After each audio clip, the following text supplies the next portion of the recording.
Sebaris kisah ini dapat menjadi inspirasi bagi seorang istri yang ingin menjadi perhiasan terindah dunia dan bidadarinya akhirat, yaitu wanita solihah.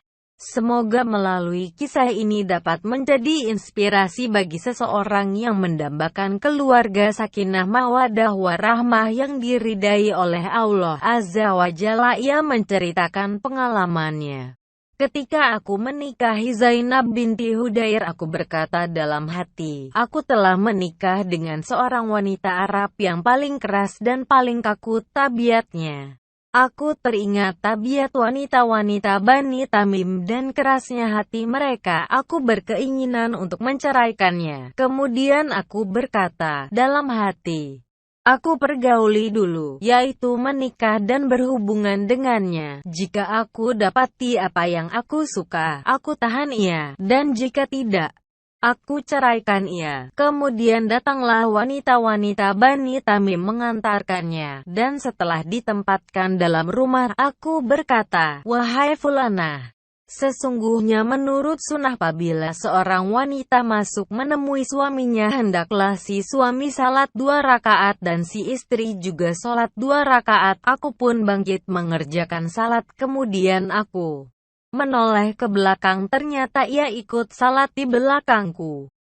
Seusai sholat, para budak-budak wanita pengiringnya datang dan mengambil pakaianku dan memakaikan padaku pakaian tidur yang telah dicelup dengan jafaran. Dan tatkala rumah sudah kosong, aku mendekatinya dan aku ulurkan tanganku kepadanya. Ia berkata, tahan dulu, sabar dulu. Aku berkata dalam hati, satu malapetaka telah menimpa diriku, yakni musibah telah menimpa dirinya. Lalu ia memuji Allah, kemudian memanjatkan sholawat atas Nabi Shallallahu Alaihi Wasallam, lalu berkata, aku adalah seorang wanita Arab. Demi Allah, aku tidak pernah melangkah kecuali kepada perkara yang diridai Allah, dan engkau adalah lelaki asing.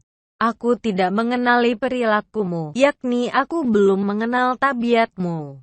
Beritahulah kepadaku apa saja yang engkau suka hingga aku akan melakukannya, dan apa saja yang engkau benci hingga aku bisa menghindarinya. Aku berkata kepadanya, aku suka gini dan gini. Syuraih menyebutkan satu persatu perkataan, perbuatan, makanan dan segala sesuatu yang disukainya, dan aku benci gini dan gini. Syuraih menyebutkan semua perkara yang ia benci. Ia berkata lagi, beritahukan kepadaku siapa saja anggota keluargaku yang engkau suka bila ia mengunjungimu. Aku, Syuraih, berkata, aku adalah seorang kadi.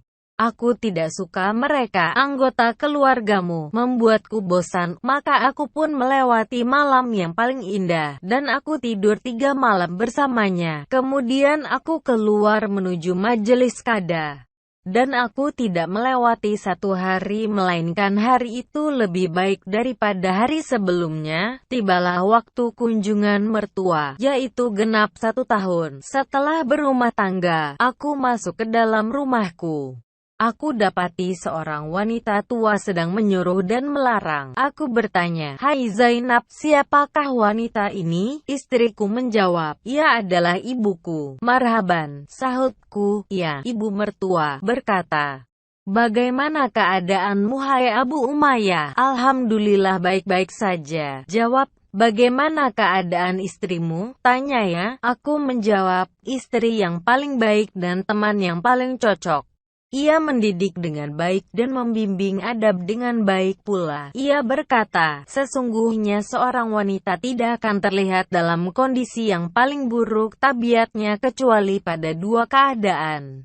Apabila sudah punya kedudukan di sisi suaminya dan apabila telah melahirkan anak. Apabila engkau melihat sesuatu yang tak mengenakan padanya, pukul saja, karena tidaklah kaum lelaki memperoleh sesuatu yang lebih buruk dalam rumahnya selain wanita warha, yaitu wanita yang tidak punya kepandaian dalam melakukan tugasnya. Syuraih berkata, Ibu mertuaku datang setiap tahun sekali, kemudian ia pergi sesudah bertanya kepadaku tentang apa yang engkau sukai dari kunjungan keluarga istrimu ke rumahmu. Aku menjawab pertanyaannya sekehendak mereka, yaitu sesuka mereka saja. Aku hidup bersamanya selama 20 tahun.